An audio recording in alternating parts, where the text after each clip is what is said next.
Good evening, everybody, and welcome to another edition of 108 Stitches Baseball Talk. My name is Scott Morgan, Motor City Madmouth, and we have a really dynamite show lined up.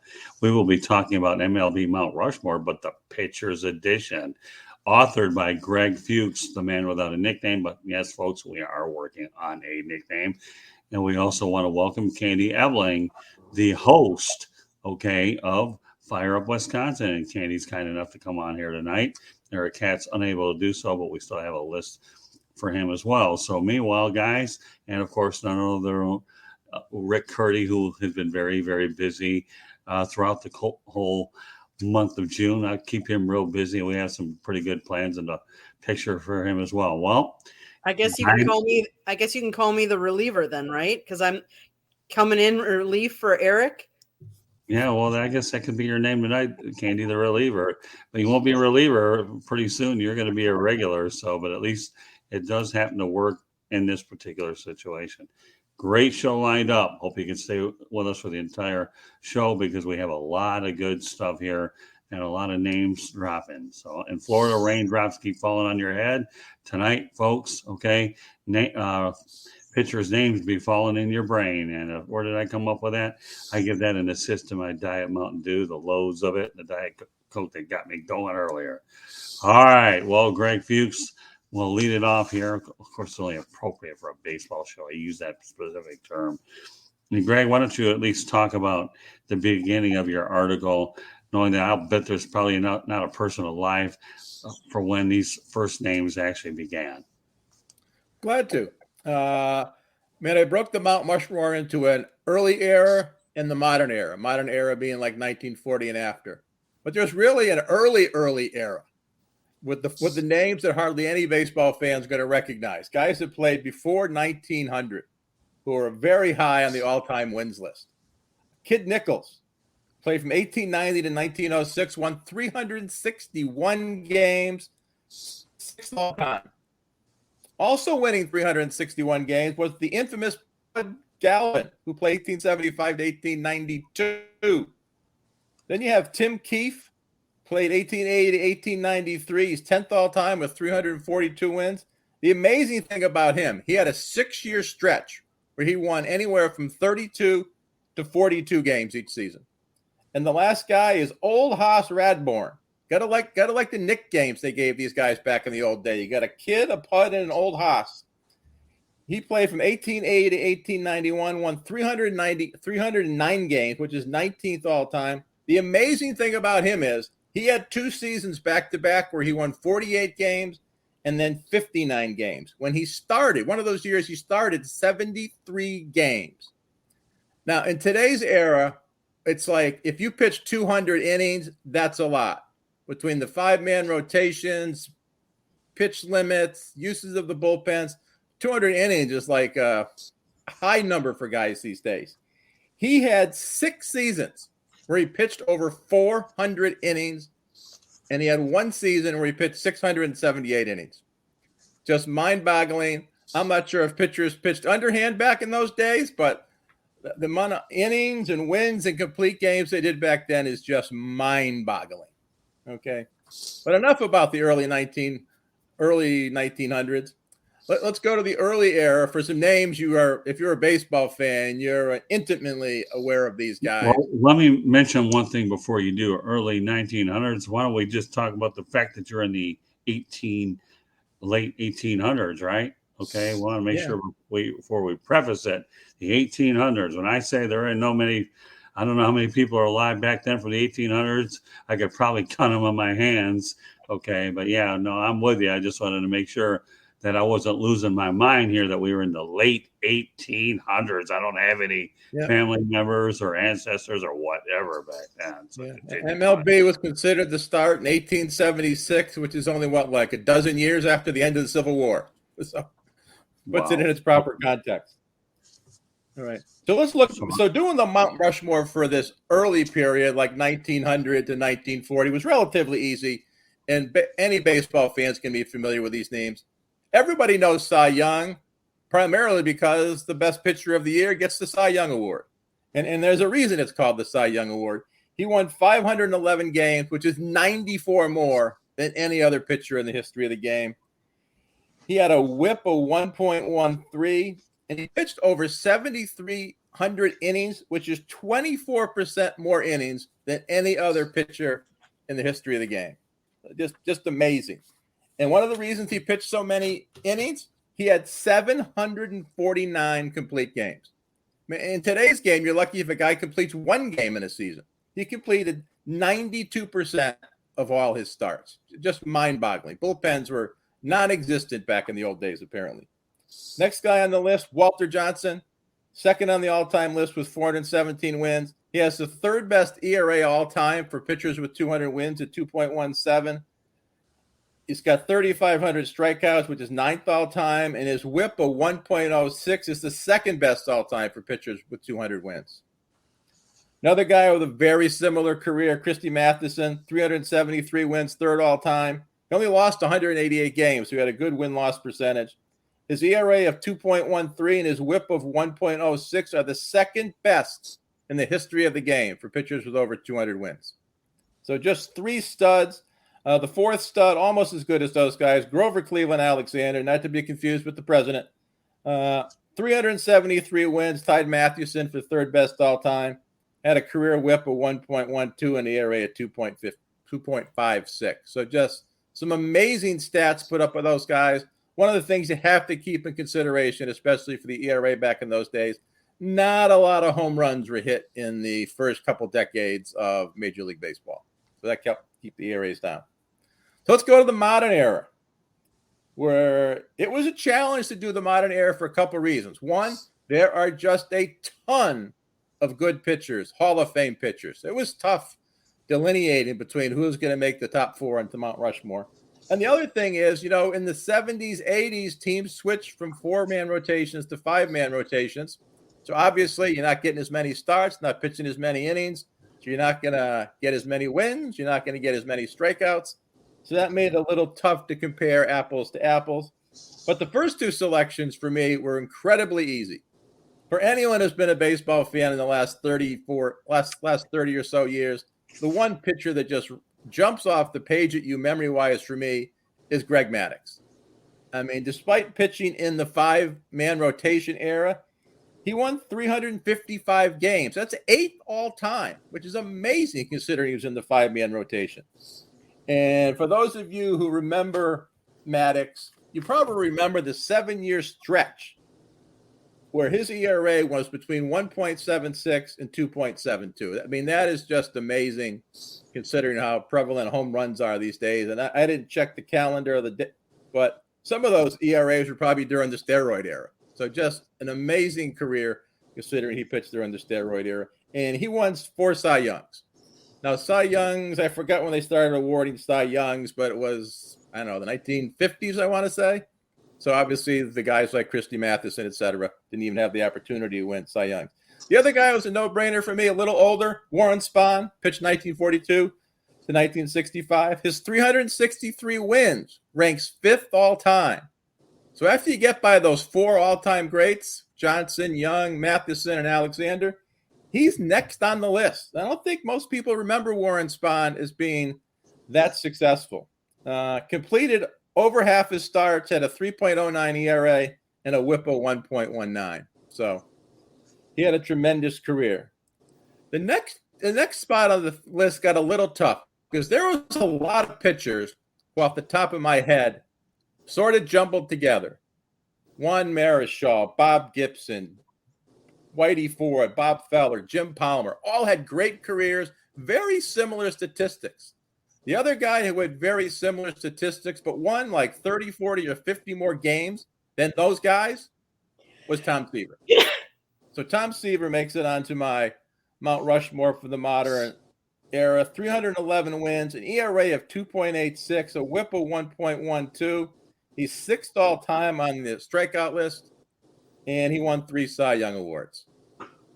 The next guy on the list, and I got to admit, when I started doing the research, I had absolutely no intention of putting this guy on the Mount Rushmore. And this guy's probably the most controversial of the 4, Randy Johnson. But his 303 wins ranked 22nd all-time, and he had a win percentage of .680, incredibly high. compared to all the other Hall of Famers who pitched during his era. His ERA was 3.29, but what you remember best about Johnson was his strikeouts. And he is second all-time on the strikeout list behind Nolan Ryan. And he also won 5 Cy Young Awards. So between the wins and the win percentage and 5 Cy Young Awards, I just couldn't keep him off a Mount Rushmore. Although I'm guessing some of you guys are going to have someone else on Mount Rushmore besides him. So now I'll defer back to you, Scott, and take it away. All right, Greg, thank you very much. Good list. I really like it. It's pretty interesting, and there's no question your research is second to none. So good job, Greg. All right, Candy/Eric Katz, who couldn't be with us tonight, but he did take the time to send us a little list. So why don't you go ahead and talk, Candy, about Eric's list, and then you can come up with your own. So Eric just gave me a list of just 4 names. So his Mount Rushmore is just 4. It's not broken down to any era or anything like that. His number 1 was Cy Young. Number 2 was Walter Johnson. 3 was Mariano Rivera. And 4 was Nolan Ryan. So as I was preparing for the show myself, I sat and I'm like, okay, well, what constitutes the greatest pitcher? Is it innings pitched? Is it strikeouts? Is it ERA? Is it whip? Is it complete games?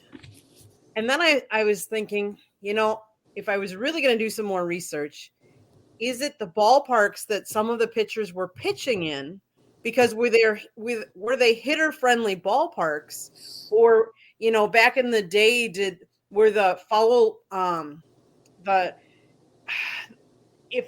was the ballpark big, and was there a lot of foul territory that people could go and catch foul balls easier than the fans are up closer? And so I'm like, well, what do I constitute as the best of the best? I'm like, well, of course you got to put Cy Young on it. I mean, there's, like you said, Greg, 749 complete games is unheard of. I mean, most pitchers these days don't, pitch that many. To pitch 7,000 innings, I can't imagine. I was a pitcher in softball. I can't imagine pitching that many. That's just crazy. So, he's top of the list, and that's why the award is named for him. And then I really went into more of the modern era, and I have Greg Maddux on the list. Longevity, over 5,000 innings pitched. That tells me that you lasted a long time. You had a great career. You didn't just, you're not a couple of ins and outs. Then on my list would be Nolan Ryan. He won 324 games. He did, he pitched over 5,000 innings, and he had 222 complete games himself. And then I looked at one of the interesting stats that I looked at was what was the percent of the batters did he strike out? And his percent strikeout was 25.3%. So that means out of 4 batters, 1 batter all struck out. He struck them out. So that to me was important. Then I went Tom Seaver. He again 4,782 innings. So a lot of it had to do with me with longevity. He only struck out 18.8% of the batters, but that still was a lot. Randy Johnson is up there with the 28.6% strikeout ratio. And then last but not least, if I was going, that would have been 4. If I was going to go any further, I would go Pedro Martinez. Well, I thought you have already Cy Young. Greg, Cy Young I just put on there, but he would be before the modern era. Okay, so Randy Johnson technically would have been your Greg Maddux, Tom Seaver, Nolan Ryan, and Randy Johnson. Okay, very good. Okay, go ahead. Continue. Oh, no, that would be my 4. I have a couple more that we can talk about a little bit after we go through all the lists, but. So you went with Cy Young, obviously, because of the obvious, and then you added 4, which is okay, because after all, we figured, he had 4 and 4, but, it's okay to just go with 1 and then go break them down however you want to. All right, well, very good. Well, so far, I'm impressed with both the lists. All right, Mr. Opinion. I know that you probably, your history of this game is like no other. I assume you did two separate lists for both of them. Is that correct? So, Yes, sir. all right. So, Rick. Okay, well, this is like the early list or the dead ball era list. Cy Young, of course, you got to have him on there. It's like not having Babe Ruth on your list. They named an award after him. Over 500 wins. We're never going to see that again. Over 300 losses, which is a record. Never going to see that again. They named the award after him. So you got to have him on there. Second on my list is Walter Johnson. To me, he's the greatest pitcher of all time, in my opinion. The guy he had over 400 wins. He had 279 losses. And he pitched 21 years, where Cy Young pitched 22 years. Third on my list is Christy Mathewson. He had 373 wins, only 188 losses. His ERA was 2.13, and he pitched 17 years. And then fourth on my list would be Lefty Grove. He had exactly 300 wins, 141 losses, a 3.06 ERA, and he pitched 17 years. So that's my early modern list of pitchers. So for my current pitchers, modern era, I went with Greg Maddux. I mean, over 300 wins, 4 Cy Youngs, like 18 Gold Gloves. To me, he was the greatest pitcher I ever saw in my life. I've always told people he's like the Peyton Manning of baseball. Just cerebral, smart, articulate, pays attention to everything. He had a book of pitchers' weaknesses and their strengths and everything. I mean, he was just a genius up there. When you saw him, he looked like a bank teller. There's nothing imposing or scary about him, but when he was on the mound, he was absolutely relentless. Second on my list, probably a little controversial because he had 2 different careers, but that would be Sandy Koufax. He only had 165 wins and 87 losses. He only pitched 12 years. He's like, to me, the Gale Sayers of baseball pitchers. Short career, but it was spectacular. He won 2 World Series. He pitched 4 no-hitters. He won 3 Cy Youngs. And he's actually the youngest man ever inducted into the Hall of Fame at 36 years old. And I know his numbers are up there. And it's the first part of his career wasn't all that great. But the second part, he was so dominant. And there's a reason that he's in the Hall of Fame because I've never seen anyone that dominant ever. So third on my list would be another tall left-hander, but it's not Randy Johnson. It's Steve Carlton. And that's a name you really, when you talk about pitchers, you don't really hear, you do hear about him, but you don't. You don't put him up there on that list with everyone else. But, he was just an amazing, amazing pitcher. He had over 4,000 strikeouts. He had 329 wins, 244 losses. His ERA was 3.22. He had 4,136 strikeouts. He won the 1980 World Series, part of the 1980 World Series, and he won 4 Cy Youngs. Okay, and then fourth on my list, this was a tough one, but I had Tom Seaver, 311 wins, 205 losses. Won 3 Cy Youngs, Rookie of the Year, 5-time strikeout champion, and 12-time All-Star. So that's my list I have. I just went with longevity, consistency, wins. Like I said, Sandy Koufax probably a little controversial, but he was so dominant in the second part of his career that I couldn't leave him off my list. It's amazingly enough to talk about Sandy Koufax. I had the good pleasure of meeting Sandy Koufax at the Florida State League All-Star game. I think it was in 1984 or 85. That was unbelievable. Great thrill for me to meet him. I think your list was really fantastic, and I love the analogy, Gale Sayers of MLB. Fantastic. All right, I'll go over my list, and I'll go over it very quickly. Cy Young, no-brainer, award named after him. Greg already pointed out the stats. What else do I need to say? 511 wins, 316 losses. Okay. Nowadays, you wonder how many guys are pitching 500 games, let alone win that many.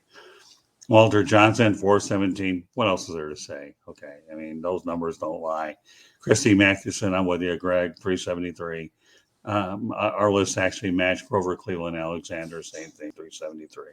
So those are my four. Greg, you and I fall in the GMTA, great minds think alike. Think alike, all right. Pretty much, yeah. No, modern era, I got to go with Warren Spahn, fifth all time, 363. I'm going to go with Nolan Ryan, 7 no hitters, 5,714 strikeouts, 7 no hitters. Most intimidating pitcher. A lot of people don't realize what a good fighter is unless you go to Robin Ventura. He'll find out that then pitch. He goes ahead and boxes too, especially when you charge them out with a guy like him that could not only punch you out with the strikeout, but he can punch you out literally. So a lot of people, just a little sub for you Texas fans, will go back and look at YouTube and see, okay, that Nolan Ryan will punch you out more ways than one. Randy Johnson, how do you argue the strikeout total? 4,875 strikeouts, won a championship with the Arizona Diamondbacks, 303 wins. And you know what, Rick? Steve Carlton. I have him on my list too. But you know why I put him on my list? Not only because of the 329 strikeouts, but in 1972, he won 27 games for a Phillies team that finished 59 and 97, won the Cy Young Award, and won 46% of his team's games, okay? And he's fourth all time in strikeouts. I put him on there when a guy can win 27 out of 59 games. That, to me, is just unbelievable. Good career with the Cardinals, but we all know what he did with the Phillies. So now I'm going to go ahead and mention a couple of honorable mentions, okay, that probably get overlooked. And I'll tell you why I'm going to do this, because I want to get people thinking this time, okay? And one of these honorable mentions, I look at them every single day when I leave my house, okay, is a guy by the name of Jim Catfish Hunter. Why would I mention Jim Catfish Hunter? Simply, okay, this. Unfortunately, he died of ALS, amyotrophic lateral sclerosis, Lou Gehrig's disease. 224 wins, 166 losses, 2012 strikeouts. 8-time All-Star, won 5 World Series. But he's the first big money free agent out there when he signed a 5-year deal with the New York Yankees valued at $3.35 million. And, you know, he was actually courted by 23 of 24 teams, not San Francisco. And he had higher offers from San Diego and Kansas City, but he chose New York because it was closer to his home in North Carolina, and he played on natural grass, and he fulfilled that contract with George Steinbrenner. But when you think about what he did, now here's the big thing. In 1975, Catfish Hunter was the last MLB pitcher to throw 30 complete games. Greg, okay, how many guys are going to throw 30 complete games in their entire career, let alone the last guy to throw 30 complete games, okay, in their career? And if I want to sit here and play the 30s game, how many people are going to win 30 games like Denny McLain? No, he's never going to get anywhere near this list, okay? But think about Denny McLain in the 30 category for winning 30 games, and now Catfish Hunter throwing 30 complete games. What can I say? Two other guys, and I'll put Greg Maddux on the honorable mention list, even though he probably belongs on the list, but I have my 4. I'm sticking to that. Yeah, how do you ignore 355 wins in a 5-man rotation when you got fewer opportunities? You don't. We all know he played baseball like it was a chess game and prepared like no other pitcher out there. But again, unfortunately for Greg Maddux, he's only got 1 World Series title to show for it. Okay, and that's why I would put, I rank Hunter probably a little bit above him. And then you also have to wonder what the modern day win totals are going to be. Will 225, 250 be the standard for which a lot of the 300 wins? You're not going to see many more 300 game winners. So I talked about Hunter, okay, as one guy. Okay, but what about Bob Feller? Again, another guy I had a chance to meet when I was in Gastonia, North Carolina, and I worked with the Rangers. 266 wins, 162 losses, 2,581 strikeouts, but was in World War II for 4 years serving in the Navy. How many wins could he have gotten if he didn't serve in the military academy? So you got Hunter, okay, you got Feller. But what about Bob Gibson? 251, 174, 3,117 strikeouts, 2 World Series titles. Now, everybody can make a case for Seaver and the other ones, and that's why. But I think Jim Hunter is a guy who should get more recognition because, again, his career was also shortened by arm troubles as well. We all subsequently know he had diabetes that slowed him down and had the energy. Had a 13, 14-year career. So, Rick, when you brought up Sandy Koufax, okay, it's amazing how you brought him up because Jim Catfish Hunter was a guy that I always revered. And, when he left Oakland, Charlie Finley looked real bad because I think he tried to hose him on an annuity, and it led to the arbitration hearing that turned him free. And we all know that when you go to New York, okay, let alone win there, a couple World Series titles with what they had. But again, a lot of the modern day players can be thankful that he was the first big money free agent. And we know how well these guys are getting paid now. So those are the honorable mention. There are a lot of names. So with that, Greg, okay, if you want to go ahead and name drop a little bit with some of your other ones, go ahead. Let me start with a couple name drops that I did not include purposely. I didn't include any pitcher tainted by steroids. So 7-time Cy Young winner Roger Clemens is not going to be on my list. I thought of adding Mariano Rivera, but the very best pitchers are always starting pitchers. Rivera had an outstanding career. He did it with one pitch, basically. He threw the same pitch 99% of the time, as great as he was. If he was really that great, he would have been a starting pitcher. So I didn't put any reliever on my list. I might have been the only one who didn't include Nolan Ryan. And there's a few reasons I didn't include Nolan Ryan. First of all, let me talk, obviously, all-time strikeout leader, absolutely dominant. I think the most impressive stat about Nolan Ryan, the all-time lowest batting average against. Hitters only hit 204 against him, which is just remarkable. Now, to offset that, he walked more batters than any pitcher in the history of the game. All right? And when it comes to strikeouts, I'm not a big fan of strikeouts. I understand it's an exciting stat, but if you get the out via strikeout or a ground ball, I mean, what's the difference? You need to get outs. That's what pitchers need to do. So whether it's a strikeout, a ground ball, fly ball, to me, it doesn't really matter. The other thing was he only won, despite winning what he won, 324 games. He only won 32 more games than he lost. I mean, that's like each season he won 1 or 2 games more than he lost, which I just thought that was too much of a discrepancy to put him on Mount Rushmore. And he also, what was the other thing about Ryan? Oh, he never won a Cy Young Award, which I found very surprising. I was astounded by that. Yeah, but all of you had Nolan Ryan on your Mount Rushmore. I noticed none of you had Don Sutton on your Mount Rushmore. Right. Well, let me explain something about Nolan Ryan. Okay. Number one, he didn't play on some of the better teams either. Don't tell me the California Angels were elite. Don't tell me. Hold on. Okay. The Texas Rangers were elite and the Houston Astros were elite. Okay. Well, you pointed out Steve Carlton found a way to win on bad teams. All right. So he did. He found a way to win with Philadelphia. But Nolan Ryan, okay, again, don't forget that Nolan Ryan did win a world championship with the Mets in 1969. So he has at least one championship to his name anyhow. So again, this is why there's a debate here amongst a lot of us as to why this list is so pertinent, okay? But to me, Nolan Ryan was never on a lot of the bigger teams that, Carlton was. I mean, think about it. Carlton is what the Cardinals, right, wins and what the Phillies, okay? You tell me, and of course we know, again, as I just reiterated moments ago, he was on the amazing Mets and he did some things. And don't forget the 7 no-hitters, okay? They actually count for something too.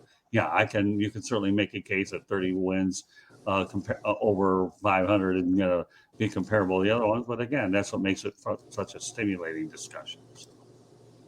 All right. So the reason I brought up Don Sutton, they both pitched a long time. They both won exactly the same number of games. But Don Sutton lost 36 fewer games. Their ERAs and whips extremely close to each other. Ryan had a slightly better ERA. Sutton had a better whip. Nobody is ever going to mention Don Sutton going on the Mount Rushmore. But Nolan Ryan will get a lot of votes, and it's because of the strikeouts. I mean, he was just a dominating pitcher. Didn't always result in wins, and he also walked a bunch of guys. I think your Bob Feller comments were good, Scott. I had overlooked that he had spent 4 years in the military. If he probably would have won another 80, 100 games if that wasn't the case, which would have put him in the top 10 probably wins all time. So that's someone further consideration. Maybe he should have been on Mount Rushmore. Catfish Hunter, I love Catfish Hunter. He was pitching, great pitcher. I wouldn't put him on Mount Rushmore. I mean, he was in that same group with the Palmers and the Juan Marichals and the Bob Gibsons. Outstanding pitcher. But I think Seaver and even some of those other guys I mentioned. I didn't put him on Mount Rushmore, but I'll tell you one thing: if I wanted to put him on some of the top 10 pitchers in the modern era, Catfish would easily make that list, in my opinion. Okay, after all, I listed 7, and he were one of them. And we're not going to get into a top 10 on everything on the planet. I'm just saying that I'm adding it. Now, if I wanted to play the relievers game and I want to call it the combo version, I can easily get away in my mind putting Dennis Eckersley and John Smoltz on there, guys that were converted, that were proven starters that became relievers. And then you're talking about that probably won as many as probably 400 games or have been a part of 400 or 500 wins with both roles. And then you can easily make a case for Dennis Eckersley, John Smoltz. I commend Eric, though, for putting Mariano Rivera on there. Okay, because you know what? He was a heck of a pitcher. And if I were going to even dare to even put any relievers on there, how do you go ahead and forget Hoffman, was it? Trevor Hoffman. Trevor Hoffman, yeah. How about Lee Smith? Yeah, Lee Smith. I mean, Trevor Hoffman. CC Sabathia. Yeah, but I don't know if you can put him on there. But Trevor Hoffman, if you're going to sit here and put relievers on there, I think Trevor Hoffman would be right up there as well. So, again, but and we all know about the saves records. But then again, nowadays with 1 or 2 inning saves, when we were brought up in our era, 2 or 3 inning saves comparably. But those are just other things that we could put out there. But Dennis Eckersley and John Smoltz, to me, were the old combo version. They reinvented themselves as pitchers. But yeah, if I were going to come up with a top 10 list, you better believe that Catfish Hunter would be on it. And I would certainly take into consideration Sandy Koufax being 165 and 87. And I had the good fortune of meeting Feller and Sandy Koufax, and I never collected autographs, but I happened to get one of both of those in this situation. I just wish we would have had cell phones back then. So, yeah, I mean, Greg, it was a great idea that you came up with to go along with it. You certainly have to have the pitcher's version compared to what we had done on our last show when we talked about position players / hitters. So you talk about the perfect bookend for Mount Rushmore's. You definitely hit a grand slam with that idea. Candy, some thoughts? So I want to make a comment, though, Greg. I'm going to have to, if you're talking about a Mount Rushmore of pitchers, and you said what's the difference if it's a strikeout or if they hit it out? The difference is you're involving another player. If you're a dominant pitcher, you don't need you don't care about if there's fielders behind you because you want to take care of the business yourself. You want to get them out. So for me as a pitcher, that was my goal, which for me to strike them out because I didn't want to have to involve any other players, a possibility of an error, a ball hitting the, bad bounce and taking off and then was not getting them out. And yes, I understand a lot of walks, but some of that is also the strike zone and how opinionated it is with the strike zone. Because back in the day, they didn't have, like now the TV has cameras and, there might be these refs coming, umpires that they're going to do it called based on where it lands, but it didn't before. So I think balls and strikes can be very opinionated based on the umpire you have, but as a dominated pitcher, you don't want people to fly out. You don't want you don't want them to hit the ball. And that's the object of the game is for the batter to hit the ball. So that's just my opinion though. Yeah, what an opinion, Rick Curti. I'll tell you, for a guy with Mr. Opinion, I like it. Analyze Candy Ebling's thoughts here. Sorry, Greg, but she really she struck you up with some pretty valid points here. So, all right, we're going to. I don't know. Huh? What's that? I know if you were the general manager of a baseball team and they said, look, I got 2 prospects for you. One guy strikes out 10 batters a game, but he walks 6. The other guy only strikes out 4, but only walks 2 a game. Which pitch are you taking? They're going to take the guy who doesn't walk somebody. I don't know. I'm big on the strikeouts, but it just depends on the pitcher too. Hey, Greg Maddox had a pretty good career without striking out 10, 12, 15 guys a game. Candy's trying to do, Craig, okay? I know. I'm just firing back. I like it. All he's trying to do is the object of the game is put bat on ball, but a lot of the reality is lots of guys don't put bat on ball, and in 5,714 times they didn't put bat on ball and they were out. Okay, so I know where you're coming from. I get it. Everybody loves to strike out. I get that, but Candy, you know what? Rick, what are your thoughts about what she said? Yeah, I mean, I didn't put him on my list either. So, I mean, but the only reason I left him off my list is because it was only 4. If it was 6, he'd be on my list. Right. And I think that's the amazing part about Noah, right? He pitched 27 years. He was like in the mid-40s, still throwing 100 miles an hour. He wasn't like Frank Tanana, whose arm was so dead. You know, I mean, he was the dominant pitcher from his early days to his later days. That's what makes him remarkable. But, I mean, I could have put him on my list. I feel good about these 4. And it's amazing he never won a Cy Young. Just like Greg Maddux never pitched a no-hitter or ever threw a perfect game, which is mind-boggling to me with the control that he had. You think he threw at least a couple of them. So it's a tough list, you know, and you're going to have different variances. Probably the only one I disagree with Mariano Rivera. I'm not going to put a reliever on there. I'm sorry. I'm just not. Wow. You know, that's just my opinion. I'm going to put starter. So, but I can see where Eric was going with that because he was, you know, probably the greatest closer of all time. All right, so I'm going to ask every one of you, okay, when you look at the strikeout, what board game do you think it resembles the most, okay, for the strikeout? I'm going to make you guys think a little bit. I got another few more minutes left in the show here. Rick, board game compared to a strikeout, which one in your mind would you compare it to? It's probably, I would compare it to like a home run when someone hits a home run. No, I'm talking about a regular board game that you would play. Not like a regular board game. Give us an example, Scott, of what you're thinking. No. I want to see how many people play board games here. I haven't played. I mean, I guess Monopoly. It's the only one I've got. All right, we'll say Monopoly's your guess. What about you, Greg?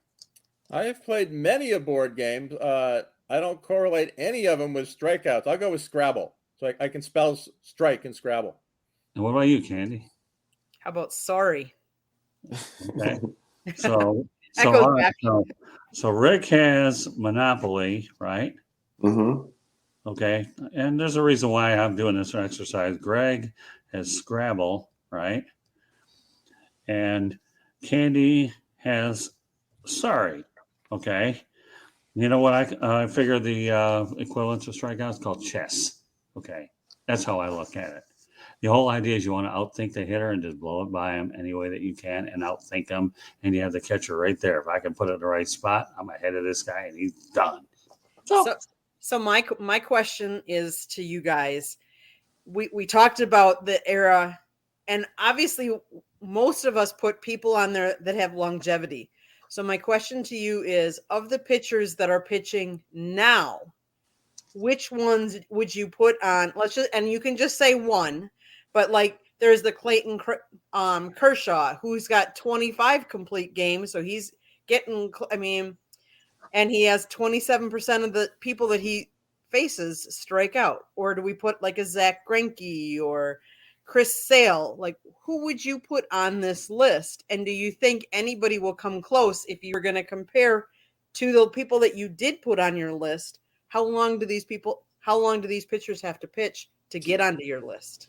Those are great questions. All right. Since we're on this subject here, I think it's certainly worth addressing. I really do, since we didn't factor them in. But you know what? That's one of those type of things where you actually go ahead and get people to think. So, yeah. All right, go ahead. Modern era pitchers who jump out at me. One is Kershaw. The other one's Max Scherzer. Okay, so Greg, you're 3 Cy Youngs, I believe. So Greg, you say Clayton and Max, right? Yeah. What about you, Rick? Same thing. Scherzer, Kershaw, they're going to the Hall of Fame. Those are the ones that I could see 20 years from now, if they had a list, I could see Kershaw and Max Scherzer on there. What about you, Candy?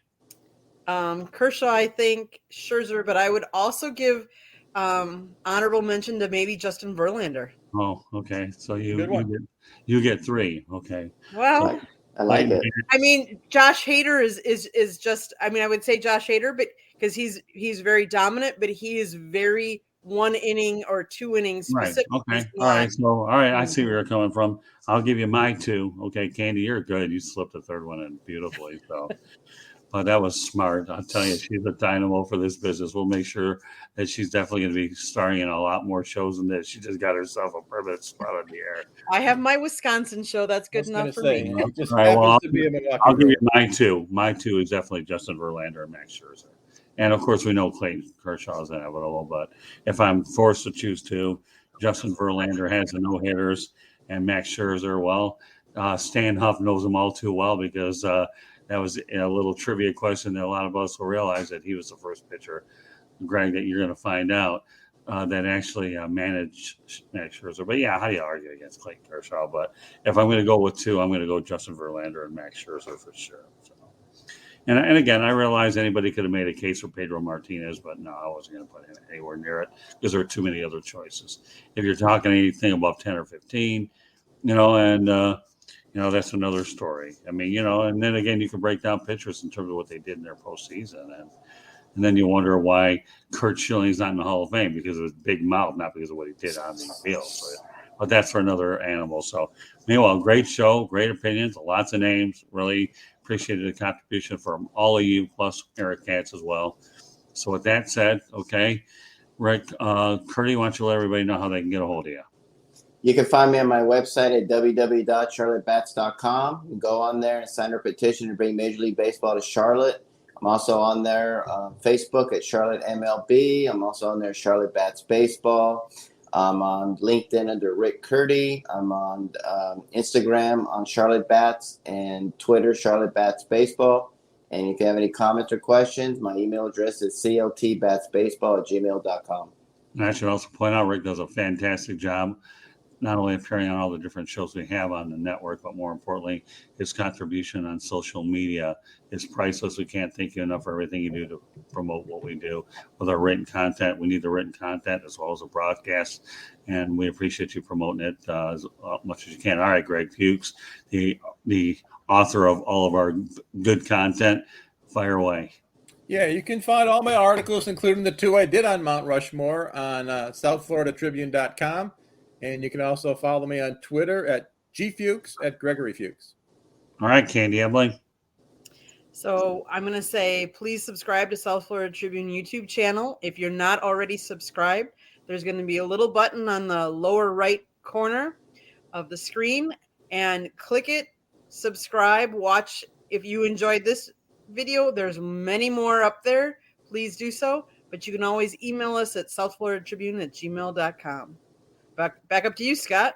All right, Candy. Well done. Okay. Well, at least there's two things I don't have to mention. Sure, I told you to subscribe, but at any rate, you're looking at the ticker. It's in front of you. If you're not, listen to Candy Ebling, myself. Yeah, feel free to subscribe to South Florida Tribune YouTube channel. Find this show here on iHeartRadio, Spreaker, Spotify, Apple, wherever you get your podcasts, Twitter at Tribune South, and you can email us at southfloridatribune@gmail.com. Candy, am I forgetting anything, or did I pretty much say it?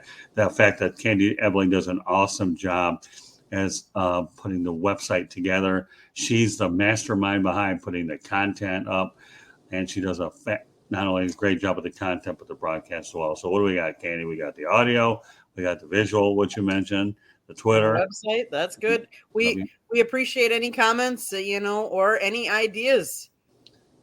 Keep them coming, so we can do more shows like this. Give us an idea. We'll talk to Greg, have him write up the story, and we'll talk about it. Yeah, and I should point out Greg does a good job on the Fire Up Florida series as well. So keep up the good work. Everybody on our network does a great job contributing in their own way. So I don't want to single out anybody right now. Obviously, I don't mind pointing out the individuals on this broadcast, but everybody deserves their kudos because I'm not a one-man act. I'll never pretend to be. You have to have a good supporting cast and team, and I'm very proud to be surrounded by exactly that. So meanwhile, kudos to Scott for organizing all of this and putting it all together. Mm-hmm. Thanks. Well, great moderator. Well, thank you. Well, again, I'm always good with my supporting cast, not tooting our horn, but you know what? We do work very hard to put it all together. So meanwhile, on behalf of Rick Curti, Greg Fuchs, Candy Ebling, my name is Scott Morganroth, Motor City Manmouth. Thank you for joining us on this edition of 108 Stitches Baseball Talk. Until the next time. Good night, everybody. God bless. Please be safe. Until the next time. Bye-bye. Good night. Good night, everyone.